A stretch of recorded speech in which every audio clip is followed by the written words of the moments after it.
City of Medina, it's our great pleasure today to host Mr. Trump, and I'm going to turn it over to Chuck Calvert, the chairman of the Republican Party for Medina County.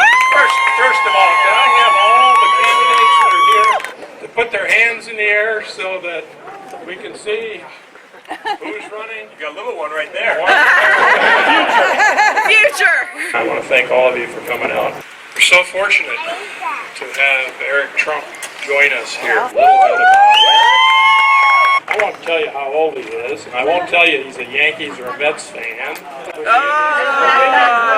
He is Executive Vice President of Development and Acquisitions of the Trump Organization, and he directs all new project acquisitions and development throughout the world. A world traveler we got with us today. One of the things that Eric does that I'm very proud of, because I have my heart in that area, is that he raises money for St. Jude's Hospital.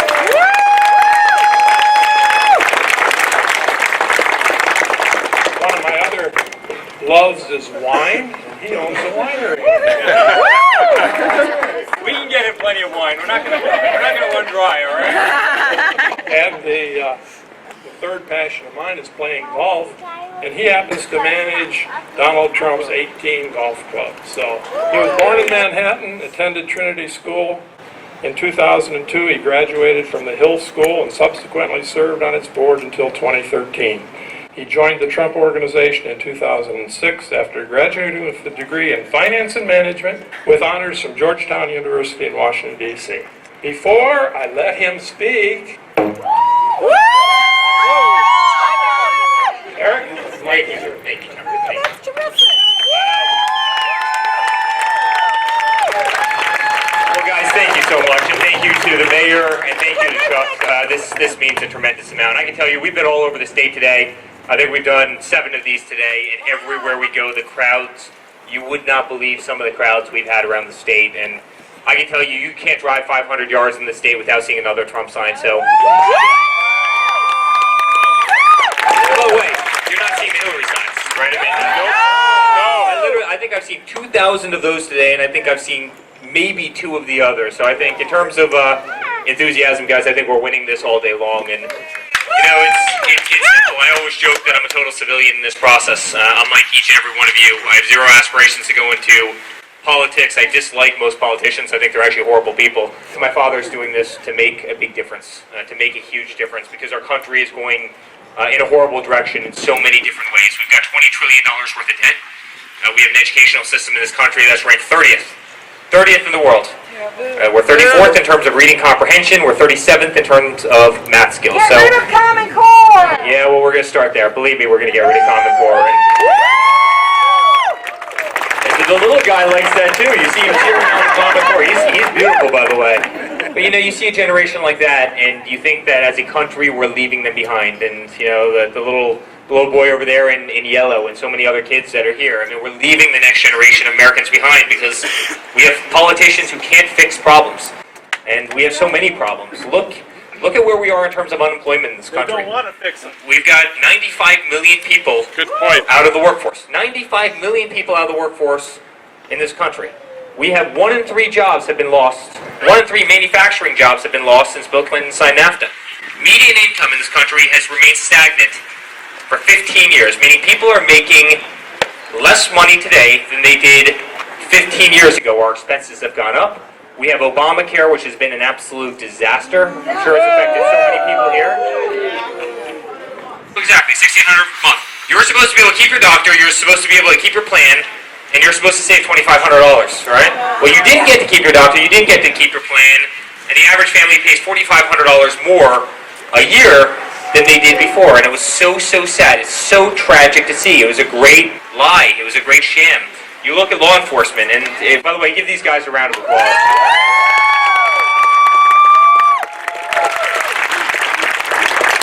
The men and women of law enforcement have been so left behind and so disrespected by so many in this country, and it's such a shame. Thank you on behalf of all of us. Thank you on behalf of my family for everything you guys do, and everybody. You guys are these men and women are the difference between anarchy and an amazing society that we live in. And you're not given enough credit. We appreciate everything you guys do. We truly do. Somebody mentioned the military, and you're 100% right. Look at the military. First of all, we have a VA that is a total disaster. I was just in Denver, Colorado at the beginning of this week. They had a hospital that was supposed to be built. The hospital was supposed to cost $500 million. It's at $1.2 billion right now. It's years and years and years delayed, and it's still not finished. They're $1.6 billion over budget. We have 22 veterans every single day who are taking their own lives. 22 veterans that are taking their own lives because they're not getting the care they need when they come back from overseas. The amount of veterans that have to drive 4 or 5 hours to go to VAs in other states because we're not taking care of them near where we live. It's unthinkable. It's wrong. These people, they give us the freedom that we have each and every day, and we can't thank the vets enough. And I see a couple of them. So, sir, thank you for your service. I'm sure there's a million others out here, but we truly appreciate everything you guys do. You look at our military in general, right? We have the lowest troop levels we've ever had. We're at the worst state of preparedness that the military's ever been at. We're flying bombers that were built in the 1950s, the B-52s. They were built in the 1950s. They're a strategic bomber. I mean, they're 70 years old. It's really unbelievable. We're flying fighter jets that were made in the 60s and 70s in so many cases. I mean, we're at the lowest level of readiness. We have the lowest amount of ships, we have the lowest amount of tanks, we have the lowest amount of troops, we have the lowest amount of aircraft, and we probably live in the craziest world that we've ever possibly lived in. It's insane. We've lost a lot of the respect that we have around the world. But we had a president who landed in China a couple weeks ago, and they didn't even bring a staircase up to Air Force One. They didn't bring a staircase. They didn't bring a red carpet, no staircase, no marching band, nothing. The president of the United States got off through the service entrance of Air Force One. We've lost the respect. We've lost the respect. And I can tell you one thing, honestly, Air Force One is a great symbol of American might. And I know he's on a different side than all of us, but he didn't. I mean, the President of the United States should be treated with respect, and they're not treating him with respect, and they're not treating any of us with respect. And I promise you, the day my father is elected, that will 100% change. If he ever landed in China,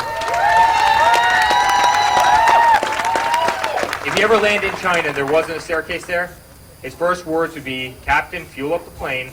We're going back to the United States." He'd be out of there in about 4 seconds. You look at Iran. Look at Iran, a country that hates all of us, that hates our way of life, that hates who we are as human beings, that detests us. We give them $150 billion. And John Kerry goes out and says that a lot of that money is going to be used in the war on terror. And every single day as our warships are over there, they're getting harassed by their little dinghies, they're getting harassed by their little ships. That's the level of respect that we maintain from a country that we just gave $150 billion to. Think about if we could have given that money to law enforcement. Think if we could have given that money to our vets. Think if we could have given that money to the education of future Americans, that little kid there and that kid there. I mean, think about what we could have done with that money. We've spent $6 trillion overseas. $6 trillion. We could have rebuilt our country 100 times over for $6 trillion. So what do we have? We have Iraq, that is a disaster. We have Syria, which is a disaster. We have Libya, that's a disaster. We have lost thousands and thousands of lives. We have even more lives that have been totally affected forever. And what do we have for it? ISIS, I mean, you can't open up a paper on any given day and not see another truck running through the streets of Paris killing people, or Nice killing people, or another shooting at a nightclub, or another this or another that. It's unbelievable. We spent $6 trillion, and the Middle East is worse because of it. Look at Syrian refugees. Hillary wants to bring in 650,000 Syrian refugees into this country. We have 100 million people out of the workforce in our country. Median income hasn't gone up, as I said, 15 years. People haven't gotten a raise. We have so many problems. And what's our focus? Bringing in 650,000 Syrian refugees, people that we can't vet, people that the head of the FBI, the head of the CIA, and ISIS themselves have all said the terrorists will infiltrate, and we're bringing them into the United States as opposed to building safe zones and taking care of the people in this country first. This is the level of governance that we have. Look at Hillary Clinton. While she was Secretary of State, she lost $6 billion, meaning $6 billion just unaccounted for. They can't find the money. It just disappeared. We're building one of the largest bridges in history in New York State right now, right? It goes across the Hudson River. It's called the Tappan Zee Bridge. goes across the biggest section, the widest section of the Hudson River. The bridge is going to be about $3 billion. She lost 2 Tappan Zee bridges. Just disappeared. I mean, unaccounted for. This is the biggest bridge you've ever seen. That's the kind of waste and abuse that we see in our government. The $150 billion that went to Iran, the $6 billion that gets lost. Our national deficit, which has increased $11 trillion over the last 7.5 years. $11 trillion over the last 7 years. And then Hillary comes out with a tax plan the other day that says, over the next decade, I would like to pay down our national deficit by $1.6 trillion. I go, what's $1.6 trillion? That's what we're going to add to our national deficit this year. I mean, we've already added close to that, to our national deficit this year. We're going to pay it down by $1.6 trillion over the course of the next decade, and he's added $11 trillion over the last 7 years. What does that do? What does that get that beautiful generation of children? We're leaving this country behind. Our politicians are leaving this country behind. And then look at Hillary herself. Hillary and Bill's claim they came out of the office, quote unquote, dead broke. Everybody remembers that line, right? We came out of the office dead broke. They're worth $250 million today. $250 million. They came out of the office dead broke. And the question I have is, what product are they selling? What product are they selling that they came out of the office dead broke? They are selling America. That's right. They are selling America, and it's so incredibly sad. Qatar the other day for Bill Clinton's birthday a couple weeks ago said we'd like to have a 5-minute meeting with Bill Clinton. We'd like to present him a birthday check for $1 million. Qatar gave Bill Clinton $1 million for his birthday. Do anybody in here get $1 million for your birthday? Did you get $1 million for your birthday? Would anybody else like $1 million for their birthday? I just like my child support paid. Amazing. Yeah, I mean, it's truly, truly sad, and they're selling our country down the drain, and it's got to stop. And we have to stop it, and believe me, as a family, we are going to work 24 hours a day, 7 days a week between now and November 8th to win this, and we're going to start putting the American people first together. So guys, we're going to make you so proud, and we're going to make this country so proud, and we're going to end the nonsense, and we're going to end the corruption, and we're going to end these stupid deals that put every other country first, and we're going to bring back manufacturing to this country. We're going to bring jobs back to this country, and we're going to take care of the national deficit because you have to. If we don't take care of the national deficit, we won't have a country. And you know what else? We don't take care of the military, we're not going to have a country. We need the strongest military in the world because we live in one of the most dangerous times ever. We're going to rebuild the military, and we're going to take care of the vets because they've been totally neglected. And we're going to take care of these guys. We're going to take care of law enforcement, the amazing men and women. And we're going to make America great again. So, please, get out to the polls. Vote early. Bring your friends. I promise you, I have an amazing father. He is a guy who knows how to get things done. Hey, sometimes he's not politically correct. He'll be the first one to admit it. But believe me, he has a heart of gold. And we don't need political correctness. Political correctness has gotten us in the mess that we're in right now. We need somebody who will actually take action, who will get things done, who will be tough, who will fight for this nation, because quite frankly, we haven't won in a very long time, and we need to start winning again. And that is the promise we have to you. So, thank you guys so much. Please get out to the polls. And you want to take a big group picture? Get up here. Get up here. Here, I'll stay right here. Come on, guys. 1, 2, 3. One more. All right, last way. This way. Okay, on the count of 3, everybody. Take it back now, y'all. One hop this time. One hop this time. Right foot, 2 stumps.